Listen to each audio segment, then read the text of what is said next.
ಬೆಕ್ಕಡ್ಡ ಬಂದಂಗೆ ಬಂದ. ಮೊದಲೇ ದೊಡ್ಡ ಲತ್ತೆ ಅವನು. ಇನ್ನು ಹೋಗೋ ಕೆಲಸ ಆದಂಗೆ.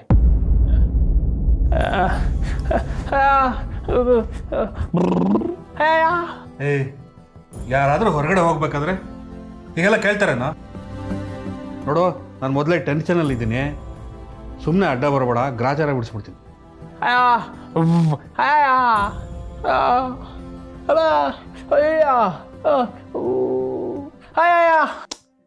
ನನ್ನ ಟೆನ್ಷನ್ ನಿನಗ್ಯಾಕ? ದೇವರೇ ನನ್ನ ಕಡೆ ಮುಖ ಮಾಡಲ್ಲ. ನೀನು ಸಾಲ್ವ್ ಮಾಡ್ತೀಯಾ? ಓ, ನೀನು ದೇವ್ರ ಮಗ ಅಲ್ವಾ? ನನ್ನ ಪ್ರಾಬ್ಲಮ್ನ ಸಾಲ್ವ್ ಮಾಡ್ತೀಯಾ?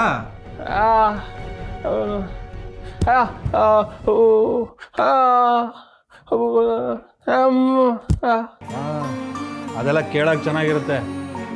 ಅನುಭವಿಸೋರಿಗೆ ಗೊತ್ತು ಕಷ್ಟ ಏನು ಅಂತ. ನನ್ನ ಪ್ರಾಬ್ಲಮ್ಮು ಸಾಲ್ವ್ ಆಗಬೇಕು. ಅದಕ್ಕೆ 1 ಕೋಟಿ ಬೇಕು. ಕೊಡ್ತೀಯಾ? ದುಡ್ಡು ಕೊಡ್ತೀಯಾ?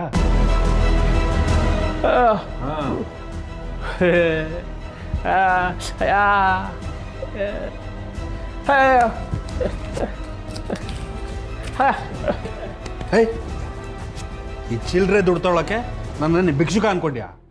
ನೀನು ಅಪ್ಪಗೆ ದೇವ್ರ ಮಗ ಇರ್ಬೋದು, ನನಗೆಲ್ಲ ಇಟ್ಕೊಯ್ದ್ನ. ಇನ್ನೊಂದು ಸಲ ನಾನು ಹೋಗ್ಬೇಕಾದ್ರೆ ಅಡ್ಡ ಬಂದರೆ ಬಾರಿಸ್ಬಿಡ್ತೀನಿ.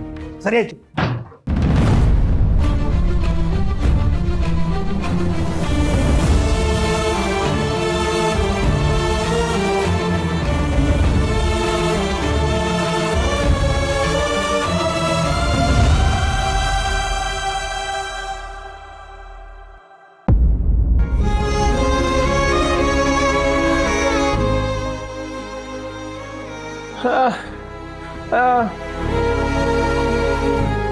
ಯಾಕೆ? ಏನಾಯ್ತು? ಕಣ್ಣೆಲ್ಲ ಕೆಂಪಗಾಗಿದೆ.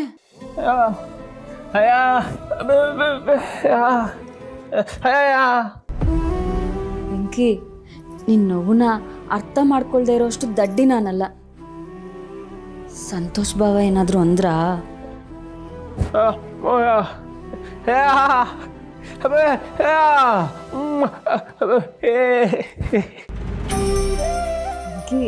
ನಿನ್ಗೆ ಸುಳ್ಳು ಹೇಳಕ್ಕೂ ಬರಕ್ಕಿಲ್ಲ. ನಿನ್ ಮುಖ ಕಂಡ್ರೇನೆ ಆಗದೆ ಇರೋರು ನಿನ್ನ ಹತ್ರ ಖುಷಿಯಾಗಿ ಮಾತಾಡಿದ್ರು ಅಂತ ಹೇಳಿದ್ರೆ ನಾನು ನಂಬೇಕಾ?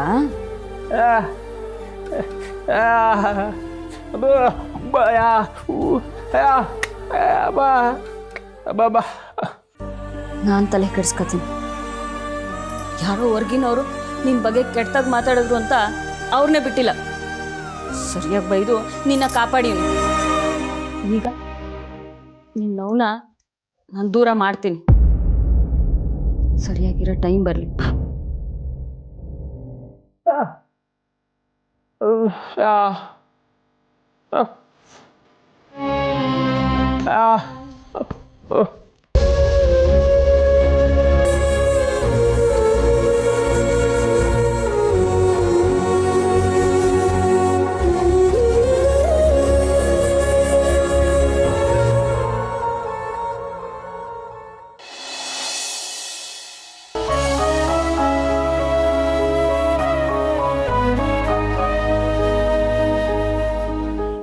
ಮಾವ, ನೀವು ದಯವಿಟ್ಟು ಯಾವುದೇ ಕಾರಣಕ್ಕೂ ಭಾವನ ಮೇಲೆ ಬೇಜಾರು ಮಾಡ್ಕೋಬೇಡಿ. ಅವಳಿಗೂ ಏನೂ ಗೊತ್ತಿಲ್ಲ ಮಾವ. ಅವಳು ನೋಡಿದ್ರೆ ಸಂಕಟ ಆಗುತ್ತೆ. ಅವಳು ಕುತ್ಕೆಯಲ್ಲಿ ತಾಳಿ ನೋಡಿ ನಂಗೆ ಬೇಜಾರಾಗ್ತಿಲ್ಲಮ್ಮ.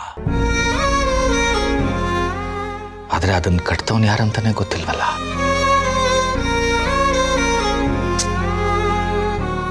ಅವಳ ಜೀವನ ನೆನೆಸ್ಕೊಂಡ್ರೆ ಸಂಕಟ ಆಗತ್ತಮ್ಮ. ಸೀನಾ, ಅವನು ಯಾರೋ, ಅವನೆಂಥವನು, ಹೇಗಿದ್ದಾನೋ, ಈಗ ಏನೋ ಮಾಡೋದು? ಅದೇ ನನಗೂ ಚಿಂತೆ ಆಗಿದೆ ಅಮ್ಮ. ಅವನು ಸಿಕ್ಕಿದ್ರು ಅದು ಎಂಥ ಕುಟುಂಬದಿಂದ ಬಂದಿರ್ತಾನೋ ಏನೋ. ಅವನ ಜೀವನ ಹೇಗೆ ಅಂತಾನೆ ಗೊತ್ತಾಗ್ತಿಲ್ಲಮ್ಮ. ಮಾವ, ಆ ಥರದ್ದೆಲ್ಲ ಏನೂ ಆಗದೆ ಇರಲಿ ಮಾವ. ಮತ್ತೆ ಅವಳ ಜೀವನದಲ್ಲಿ ಆ ಥರದ ದುಃಖಗಳು ಬರದೇ ಇರಲಿ. ಈ ಹುಡುಗಿ ಬೆಳೀತಾನೋ ಕಷ್ಟಪಟ್ಟೆ ಬೆಳೆದ್ಲು. ಅವಳು ಮದುವೆ ಮಂಟಪದ ತನಕ ಹೋಗಿ ನಿಂತೋಯ್ತು. ಈಗ ನೋಡಿದ್ರೆ ಹಿಂಗಾಯ್ತು. ಅಪ್ಪನಾಗಿ ನಾನೇ ನನ್ನ ಕರ್ತವ್ಯ ಸರಿಯಾಗಿ ಮಾಡ್ಲಿಲ್ವೇನೋ ಅಂತ ಅನ್ನಿಸ್ತಾ ಇದೆ ಅಮ್ಮ. ಅಯ್ಯೋ ಮಾವ, ಸೀನಾ, ನೀನ್ ಬೇಜಾರಾಗಬೇಡಪ್ಪ. ಆ ಹುಡುಗ ಯಾರು ಅಂತ ಎಲ್ರೂ ಹುಡುಗೋಣ ಕಣೋ. ನೋಡು, ಭಾವನ ಜೀವನಕ್ಕೆ ಒಂದು ನೆಲೆ ಹಾಗಾಗಿ ಮಾಡೋಣ. ಮಾವ, ಅತ್ತೆ ಈ ವಿಷಯನ ಸಿದ್ದು ಅವ್ರ ಹತ್ರ ಹೇಳಿದಾರಂತೆ. ಸಿದ್ದು ತುಂಬ ಒಳ್ಳೆಯವರು. ಅವರು ತಾಳಿ ಕಟ್ಟಿರೋನು ಯಾರು ಅಂತ ಹುಡುಕೊಡ್ತೀನಿ ಅಂತ ಹೇಳಿದಾರಂತೆ.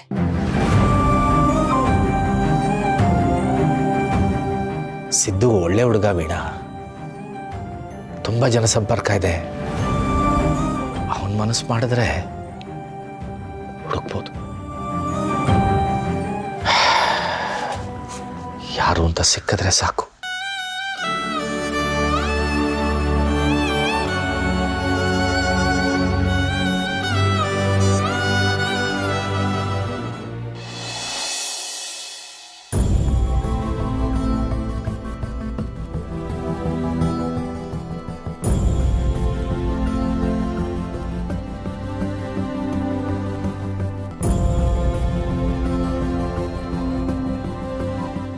ನಮಸ್ಕಾರ ಸಿದ್ದೇಗೌಡ್ರಿಗೆ. ಓ ನಮಸ್ಕಾರ ಸರ್. ನೀವು ನನ್ನ ಸಾರ್ಗೀರ್ ಅಂತ ಕರೆದು ತುಂಬ ದೂರದವನು ಮಾಡ್ತೀರಾ ಅಂತ ಅನಿಸ್ತಾ ಇದೆಯಪ್ಪ. ಅಯ್ಯೋ ಹಂಗೆಲ್ಲ ಏನೂ ಇಲ್ಲ, ನೀವು ನಮ್ಮೋರೆಯ. ಆದರೆ ಹೆಂಗೆ ಕರಿಬೇಕು ಅಂತ ಗೊತ್ತಾಗ್ದೇನೆ ಹಂಗೆ ಅಂದಿ ಅಷ್ಟೇ. ನಾನು ಹೇಳ್ಕೊಡ್ತೀನಿ. ಈಗ ನನ್ನ ತಮ್ಮ ನಿಮ್ಮ ಭಾವ, ನಿಮ್ಮ ಭಾವ ನನ್ನ ತಮ್ಮ, ನಾನು ಒಂಥರ ಭಾವನೆ. ಭಾವ ಅಂತ ಕರೀರಿ. ಹೆಂಗೆ ನೋಡಿದ್ರು ನೀವು ನನ್ನ ಭಾವನೆ ಕಣ ಹೇಳಿ. ಹಾಂ ಬಾವ್ರೆ, ಮತ್ತೆ ಏನು ಸಮಾಚಾರ? ಎಲ್ಲಿ ಗಂಟೆ ಬಂದ್ಬಿಟ್ಟಿದ್ದೀರಿ? ಅದು ನಿಮ್ಮಿಂದ ಒಂದು ಸಹಾಯ ಆಗಬೇಕಿತ್ತು. ನನ್ನ ಫ್ರೆಂಡು, ನಾನು ತುಂಬ ಕ್ಲೋಸ್ ಫ್ರೆಂಡು, ಅವನು ಒಂದು ಸೈಟ್ ತೊಗೊಂಡಿದ್ನಂತೆ. ಇತ್ತೀಚೆಗೆ ಯಾರೋ ಒಂದಷ್ಟು ಜನ ರೌಡಿಗಳು ಬಂದು ಇದು ನಮ್ಮ ಜಾಗ ಅಂತ ಬೋರ್ಡ್ ಹಾಕ್ಬಿಟ್ಟು ಹೋಗ್ಯಾರಂತೆ. ತುಂಬ ಗಲಾಟೆ ಮಾಡಿದ್ರಂತೆ. ಅವನು ಬಂದು ನನ್ನ ಹತ್ರ ಹೇಳ್ಕೊಂಡ. ಆಗ ನಂಗೆ ನೆನಪಾಗಿದ್ದೆ ನಿಮ್ಮ ಹೆಸರು ಜವರೇಗೌಡ ಮಗ ಸಿದ್ದೇಗೌಡ ಅಂದರೆ ಇಡೀ ಊರ ಸೈಲೆಂಟ್ ಆಗಿಬಿಡುತ್ತೆ. ಅವ್ರ ಹೆಸರು ಹೇಳಿದ್ರೆ ಸಾಕು. ಅದಕ್ಕೆ ಚೂರು ನೀವು ಸಹಾಯ ಮಾಡಿದ್ರೆ ಭಾಳ ಹೆಲ್ಪ್ ಆಗುತ್ತೆ. ಬಾವ್ರೆ, ನಿಮ್ಮ ಸಮಸ್ಯೆ ಆದರೆ ಅದೊಂಥರ, ನಿಮ್ಮ ಫ್ರೆಂಡ್ ಸಮಸ್ಯೆಗಳಿಗೂ ಇಲ್ಲಿ ಹುಡುಗರನ್ನ ಎದುರಾಕೋಬೇಕು ಅಂದರೆ ಹೆಂಗೆ ಅದದು ಹೇಳಿ? ಅದರಲ್ಲೂ ಎಲೆಕ್ಷನ್ ಬೇರೆ ದಂಡಕ್ಕೆ ಬರ್ತಾ ಇದೆ. ನಿಮ್ದೇನಾರು ಇದ್ರೆ ಹೇಳಿ, ಅದೇನೇ ಆದರೂ ನೋಡ್ಕೊಳಮ್ಮ. ಇಲ್ಲ ಸಿದ್ದೇಗೌಡ್ರೆ, ಅವನು ಪಾಪ ತುಂಬ ಕಷ್ಟಪಟ್ಟು ಈ ಸೈಟ್ ತೊಗೊಂಡಿದ್ದಾನೆ. ಒಂಚೂರು ಹೆಲ್ಪ್ ಮಾಡಿ ದಯವಿಟ್ಟು. ಹಂಗಲ್ಲ ಬಾವ್ರೆ, ಈಗ ಬೇರೆ ಬೇರೆ ವಿಚಾರಗಳಿಗೆ ನಮ್ಮ ತಲೆ ಹಾಕೋದು ಚೆಂದಾಗಿರೋದಿಲ್ಲ. ಅದರಲ್ಲೂ ಆಪೋಸಿಟ್ ಪಾರ್ಟಿ ಅವರು ಇದನ್ನೇ ದೊಡ್ಡ ಸುದ್ದಿ ಮಾಡಿಬಿಡ್ತಾರೆ. ಸಿದ್ದೇಗೌಡ್ರೆ, ನೀವೇ ಹೀಗನ್ಬಿಟ್ರೆ ಹೇಗೆ? ಏನೋ ಒಂಚೂರು ಹೆಲ್ಪ್ ಮಾಡಿ. ಹಾಂ, ಅದೆಲ್ಲ ಸರೋಗೋದಿಲ್ಲ ಬಿಡಿ ಬಾವ್ರೆ. ನಿಮ್ದು ಏನಾರು ಸಮಸ್ಯೆ ಇದ್ರೆ ಹೇಳಿ, ಅದೇನೇ ಇದ್ರೂ ನಾನೇ ಮುಂದೆ ನಿಂತು ನೋಡ್ಕೋತೀನಿ. ಅಯ್ಯೋ, ಈಗೇನು ಮಾಡ್ಲಪ್ಪ? ನಿಜ ಹೇಳ್ಬಿಡ್ಲಾ? ಇನ್ನೇನು ಮಾಡೋಕ್ಕಾಗಲ್ಲ. ಸೈಟ್ ಬೇಕು ಅಂದರೆ ಈಗ ಬೇರೆ ದಾರಿನೇ ಇಲ್ಲ. ಅದು ಸಿದ್ದೇಗೌಡ್ರೆ,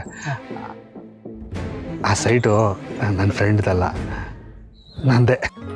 ವಾ, ನಿಮ್ದೆಯಾ? ಅದನ್ನ ಮೊದಲೇ ಹೇಳುದಿಲ್ವೇ? ಇಲ್ಲ, ನಿಮ್ಗೆ ಆಮೇಲೆಲ್ಲ ಹೇಳ್ತೀನಿ. ತುಂಬ ಕಷ್ಟಪಟ್ಟು ತೊಗೊಂಡಿದ್ದೀನಿ. ಒಂಚೂರು ಹೆಲ್ಪ್ ಮಾಡಿ ದಯವಿಟ್ಟು ಪ್ಲೀಸ್ ಸಿದ್ದೇಗೌಡ್ರೆ. ಇದು ನಿಮ್ದೆ ಅಂತ ಹೇಳ್ತಿದ್ರಿ, ಆದರೆ ಇದ್ರ ಬಗ್ಗೆ ಲಕ್ಷ್ಮತೆ ನಂಗೆ ಯಾವತ್ತೂ ಹೇಳ್ದೆ ಇಲ್ವಲ್ಲ? ಅಯ್ಯೋ, ಅವ್ರಿಗೆ ಯಾರಿಗೂ ಈ ವಿಷಯ ಗೊತ್ತಿಲ್ಲ. ನಾನು ಸರ್ಪ್ರೈಸ್ ಆಗಿ ಅವ್ರಿಗೆ ಹೇಳೋಣ ಅಂತಿದ್ದೀನಿ. ಓ ಹಂಗೆ. ಈ ವಿಷಯ ಮೊದಲೇ ಹೇಳ್ತಿದ್ರೆ ಅವ್ರನ್ನ ಇಲ್ಲಿ ಗಂಟ ಬರೋಕ್ ಬಿಡ್ತಾನೆ ಇರ್ಲಿಲ್ಲ ನಾನು. ಸರಿ ಬನ್ನಿ ಹೋಗಮ್ಮ. ಹಾಂ, ಬನ್ನಿ ಬನ್ನಿ.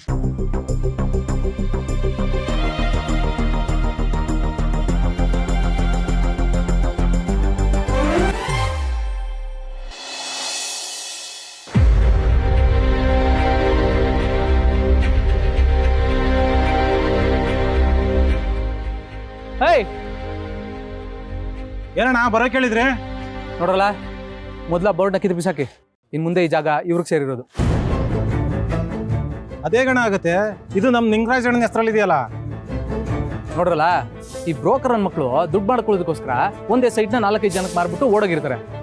ಆದ್ರೆ ಯಾರು ಮೊದಲು ಸೈಟ್ನ ತಗೊಂಡಿರ್ತಾರೋ ಅವ್ರಿಗೆ ಈ ಜಾಗ ಸೇರೋದು. ಈಗ ಇವರು ಮೊದಲು ತಗೊಂಡಿದ್ದಾರೆ ಅಂದಮೇಲೆ ಇದು ಇವ್ರಿಗೆ ಸೇರ್ಬೇಕು. ಅದಕ್ಕೆ ಹೇಳ್ತಾವನೆ, ಮೊದಲು ಬೋರ್ಡ್ನ ಕಿತ್ ಬಿಸಾಕಿ. ಅಣ್ಣ, ನಿಮ್ಮ ಜೊತೆ ಇರೋ ನಮಗೆ ಸಹಾಯ ಮಾಡೋದು ಬಿಟ್ಟು ಇವನಿಗೆ ಸಹಾಯ ಮಾಡ್ತಾ ಇದ್ದೀರಲ್ಲ ಅಣ್ಣ. ಏಯ್ ಹೊಸಿ ಮರ್ಯಾದೆ ಕೊಟ್ಟು ಮಾತಾಡ್ಲಾ? ಇವ್ರನ್ನ ಯಾರು ಅನ್ಕೊಂಡಿದ್ಯಾ? ನಮ್ಮ ಅಕ್ಕ ಅವ್ರ ಗಂಡನ ಅಣ್ಣ. ವರ್ಷಕ್ಕೆ ನನಗೂ ಭಾವನೆ ಆಗ್ಬೇಕು ಬಿಡು. ನೀವ್ ಹೆಂಗೆ ನಮ್ಮ ಹುಡುಗರು, ಇವರು ನಮ್ಮೂರೆಯ, ನಮ್ಮ ಸಂಬಂಧಿಕರಾಗಬೇಕು. ನೋಡ್ರಲ್ಲ, ಇನ್ನು ಮುಂದೆ ನೀವು ಯಾರು ಈ ಸೈಟ್ ಕಡೆ ತಲೆ ಹಾಕಂಗಿಲ್ಲ. ಹಂಗೇನಾರು ಹಾಕಿದ್ರೆ ಗೊತ್ತಲ್ಲ.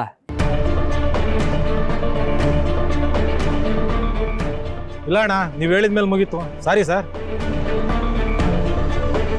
ಏಯ್, ಬೋರ್ಡ್ ಕಿತ್ಕೊಳ್ರ, ಬನ್ರ, ತಗೊಂಬಾರ. ಏಯ್, ಬಂದ್ರ, ಬರ.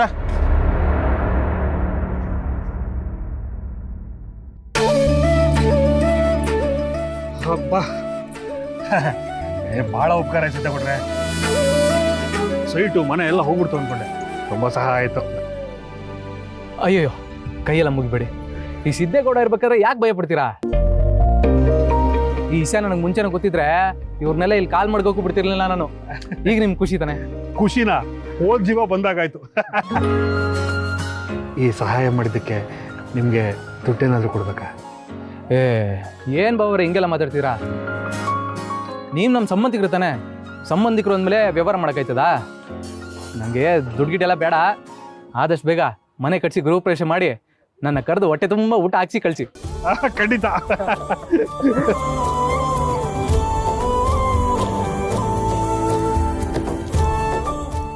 ಏನಾಯ್ತು ಹೇಳಿ.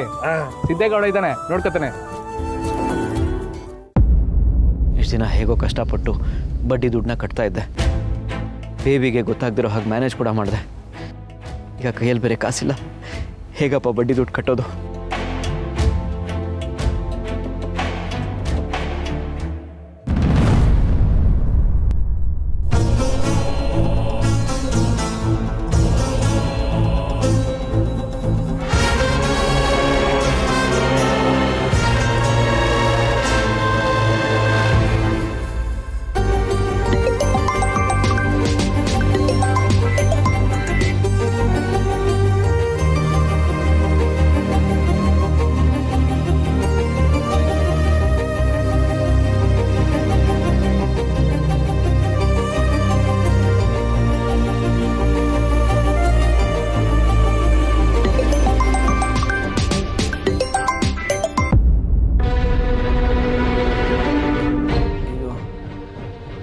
ಇವ್ರು ಯಾಕೆ ಮಾಡ್ತಿದ್ದಾರೆ?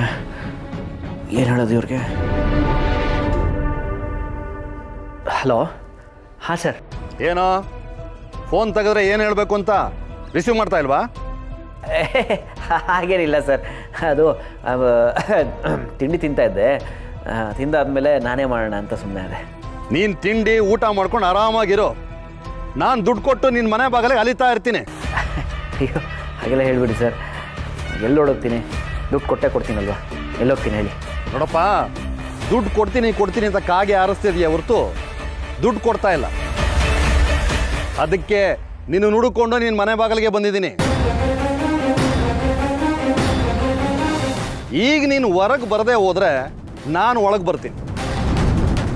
ಅಯ್ಯೋ ಸರ್, ಸರ್ ಹಾಗೆಲ್ಲ ಮಾಡ್ಬಿಡಿ. ನಾನೇ ಬರ್ತೀನಿ, ಒಂದು ನಿಮಿಷ ರೀ, ಒಳಗೆ ಬರಬೇಡಿ.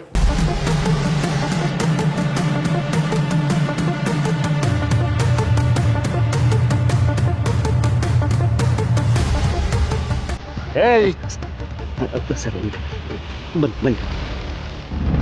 ಹೇಯ್, ನಾನು ಹೇಳೋದು ಮಾತು ಕೇಳಿ ಸರ್. ಬಿಡ ಸರ್, ನೀವು ಯಾಕೆ ಸರ್ ಇಲ್ಲಿಗೆ ಬರಕ್ಕೆ ಹೋದ್ರಿ? ನಾನು ಹೇಳಿದ್ನಲ್ಲ ದುಡ್ಡು ತಂದು ಕೊಡ್ತೀನಿ ಅಂತ, ಯಾಕೆ ಬರಕ್ಕೆ ಹೋದ್ರಿ? ಏಯ್, ನೀನು ದುಡ್ಡು ತಂದು ಕೊಟ್ಟಿದ್ರೆ ನಾನೇ ಯಾಕೆ ಇಲ್ಲಿ ತನಕ ಬರ್ತಾ ಇದ್ದೆ?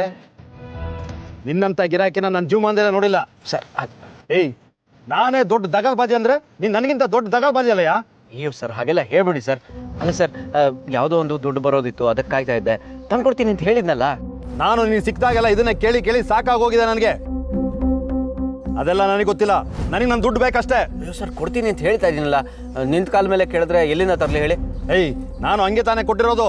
ತಗೋಬೇಕಾದ್ರೆ ಇದ್ದ ಮಾತು ಕೊಡ್ಬೇಕಾದ್ರೆ ಯಾಕಿಲ್ಲ? ನೋಡಯ್ಯ, ನನಗಿದೆಲ್ಲ ಸಾಕಾಗೋಗಿದೆ.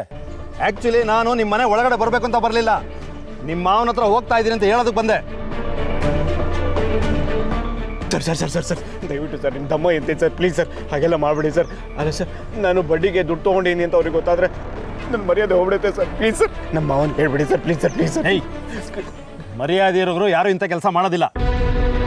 ನಾನು ನೀನು ದುಡ್ಡು ಕೊಟ್ಟು ನೀನು ಹಿಂದೆ ಅಲಿತಾ ಇದ್ದೀನಲ್ಲ, ನನ್ನ ಮರ್ಯಾದೆ ಏನಾಗಬೇಕು ಹೇಳು? ಅದಕ್ಕೆ ಈ ನಿರ್ಧಾರ ಮಾಡಿರೋದು. ಕಬ್ಬಣನ ಬಗ್ಸೋರ್ ಕೈಲಿ ಕೊಟ್ರೆ ಬಗ್ಗೋದು. ಸರ್ ಸರ್ ಸರ್ ಸರ್ ನಿಮ್ಮ ಕಾಲು ಹಿಡ್ಕೊತೀನಿ ಸರ್, ದಮ್ಮ ಹೇಳ್ತೇನೆ ಸರ್. ಅವ್ರ ಮನೆಗೆ ಹೋಗ್ಬಿಡಿ ಸರ್. ಬಿಡ ಸರ್ ಒಂದೇ ಒಂದು ದಿನ ಟೈಮ್ ಕೊಡಿ ಸರ್, ನಾಳೆ ತಂದ್ಕೊಡ್ತೀನಿ ಸರ್, ಪ್ಲೀಸ್ ಸರ್. ಬಿಡ ಪ್ಲೀಸ್ ಸರ್. ದುಡ್ಡು ತಗೋಬೇಕಾದ್ರೆ ಕಣ್ಣೀರು ಹಾಕೋದು, ಕೇಳಕ್ ಬಂದಾಗ ಕಾಲು ಹಿಡ್ಕೊಳ್ಳೋದು. ಥೂ, ಏನು ಜನ್ಮನೇ ನಿಮ್ಮದು? ನೋಡು, ನಾನು ನಿನ್ನ ನಂಬೋದಿಲ್ಲ. ಆದರೂ ಇವತ್ತು ಸಾಯಂಕಾಲ ತನಕ ಟೈಮ್ ಕೊಡ್ತೀನಿ. ನೀನು ಕೊಡಲಿಲ್ಲ ಅಂತ ಹೇಳಿದ್ರೆ ಗ್ಯಾರಂಟಿ ನಿಮ್ಮ ಮಾವನ ಹತ್ರ ಹೋಗ್ತೀನಿ. ಅಲ್ಲ sir sir sir sir sir sir sir sir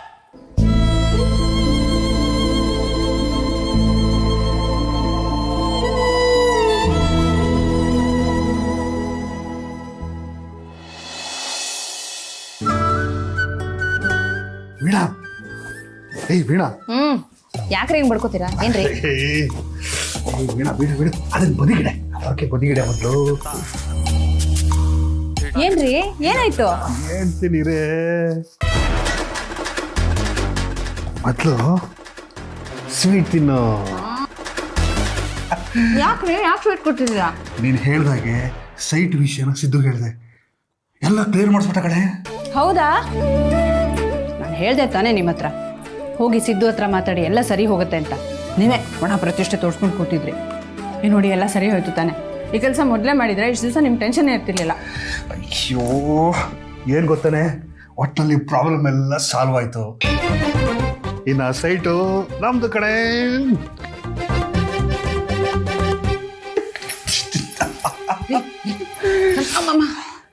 ಸ್ವಲ್ಪ ಸಮಾಧಾನ. ಆಯ್ತು ಆಯ್ತು ಆಯ್ತು. ಹೇಗೂ ಪಾಪ ಸಿದ್ದು ದೋಸೆಯಿಂದ ಎಲ್ಲ ಒಳ್ಳೇದಾಯ್ತಲ್ಲ, ಅಷ್ಟು ಸಾಕು. ಅದಕ್ಕೆ ಕಣೆ, ಇಂಥವ್ರನ್ನೆಲ್ಲ ನಮ್ಮ ಜೊತೆಗೆ ಇಟ್ಕೊಂಡಿರ್ಬೇಕು, ಟೈಮಲ್ಲಿ ಬೇಕಾಗ್ತಾರೆ. ಬೇಡ ಬೇಡ ಬೇಡ, ನನಗೆ ಸಾಕು, ನನಗೆ ಇಷ್ಟೇ ಸಾಕು. ತಿನ್ನೆ.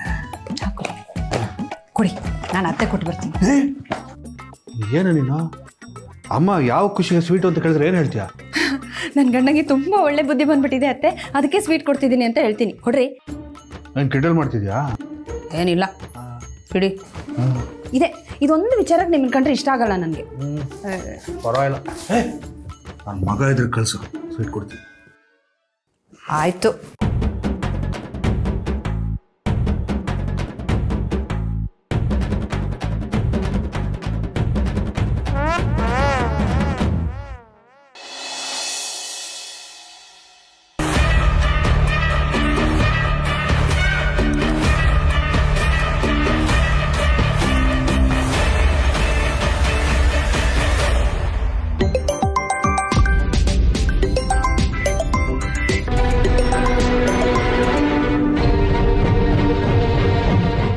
ಹಲೋ, ಹಾಂ ಹೇಳಿ ಸರ್.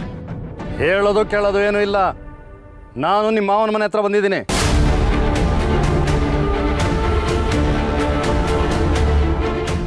ಈಗ ಒಳಗೋಗ್ತೀನಿ. ಅದನ್ನು ಹೇಳೋಣ ಅಂತ ಫೋನ್ ಮಾಡಿದೆ. ಸರ್ ಸರ್ ಏನು ಹೇಳ್ತಾ ಇದ್ದೀರಾ ಸರ್? ಅಲ್ಲ ಸರ್, ನೀವು ನನಗೆ ಸಂಜೆವರೆಗೂ ಟೈಮ್ ಕೊಟ್ಟಿದ್ದೀರಿ ಅಲ್ವಾ? ಅಷ್ಟರಲ್ಲಿ ನಾನು ಬಂದು ನಿಮ್ಮ ಬಡ್ಡಿ ದುಡ್ಡು ಕಟ್ಬಿಡ್ತೀನಿ ಸರ್. ಪ್ಲೀಸ್ ಹಾಗೆಲ್ಲ ಮಾಡಿಬಿಡಿ ಸರ್. ಹೌದಪ್ಪ, ನೀನು ತಂದು ಕೊಟ್ಟಿರೋದನ್ನ ನಾನು ತಗೊಂಡು ಸಾಕಾಗಿದೆ. ನೋಡು, ನನ್ನ ದುಡ್ಡು ನಾನು ಹೆಂಗೆ ವಸೂಲಿ ಮಾಡಬೇಕು ಅಂತ ನನಗೆ ಗೊತ್ತು. Sir sir sir please sir, ನನ್ನ ಮಾತು ಕೇಳಿ ಸರ್, ಪ್ಲೀಸ್ ದಯವಿಟ್ಟು. ಸರಿ ಸರ್, ಈಗಲೇ ನಿಮ್ಮ ದುಡ್ಡು ತಂದು ಕೊಟ್ಬಿಡ್ತೀನಿ. ದಯವಿಟ್ಟು ಅಲ್ಲಿಂದ ಹೊರಟ್ಬಿಡಿ ಪ್ಲೀಸ್. ಸರಿ, ನೀನು ಬರೋ ತನಕ ನಾನು ನಿಮ್ಮ ಮಾವನ ಹತ್ರ ಮಾತಾಡ್ತಾ ಇರ್ತೀನಿ. ಅಲ್ಲ ಸರ್, ಹಲೋ ಹಲೋ ಸರ್.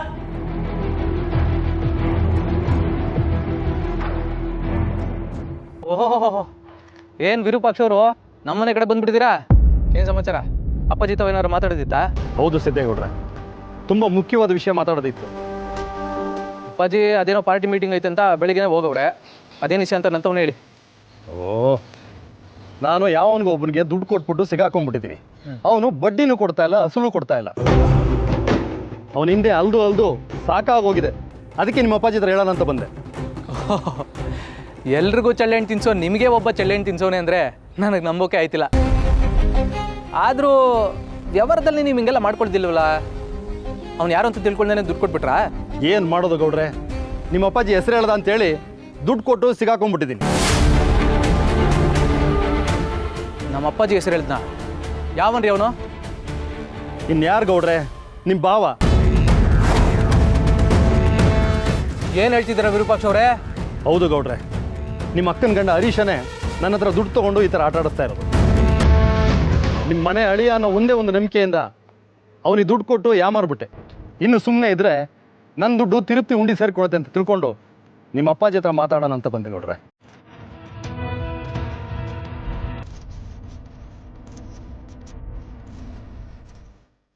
ನೋಡಿ, ಈ ವಿಷಯ ನಮ್ಮ ಅಪ್ಪಾಜಿ ಗಂಟ ಹೋಗೋದೇನು ಬೇಡ. ನಿಮ್ಗೆ ನಿಮ್ಮ ದುಡ್ಡು ತಾನೆ, ಅವ್ರ ಹತ್ರ ನಾನು ಮಾತಾಡಿ ಕೊಡಿಸ್ತೀನಿ. ಈಗ ನಮ್ಮ ಮನೆಯವ್ರು ಯಾರು ನಿಮ್ಮನ್ನು ನೋಡೋಕ್ಕಿಂತ ಮುಂಚೆ ನಿಮ್ಮಿಂದ ಹೊರಡಿ. ಆಮೇಲೆ ಈ ವಿಷಯ ಎಲ್ಲೇ ಆಗಲಿ ಯಾರ ಮುಂದೆನೇ ಆಗಲಿ ಮಾತಾಡೋಂಗಿಲ್ಲ, ಅರ್ಥ ಆಯ್ತಾ? ಹೊರಡಿ. ಆಯಿತು ಗೌಡ್ರೆ, ನಿಮ್ಮನ್ನು ನಂಬಿ ನಾನು ಇವಾಗ ಹೋಗ್ತಾ ಇದ್ದೀನಿ. ಯಾಗಾದರೂ ಸರಿ ನನ್ನ ದುಡ್ಡು ಬರಬೇಕು. ಇಲ್ಲ ಅಂತ ಹೇಳಿದ್ರೆ ನಾನು ನಿಮ್ಮ ಅಪ್ಪಾಜಿ ಹತ್ರ ಮಾತಾಡ್ಬಿಡ್ತೀನಿ. ನಾನು ನೋಡ್ಕೋತೀನಿ ಅಂತ ಹೇಳ್ತವ್ನಿ ತಾನೆ. ಹೊರಡೆ ಹೊರಡೆ.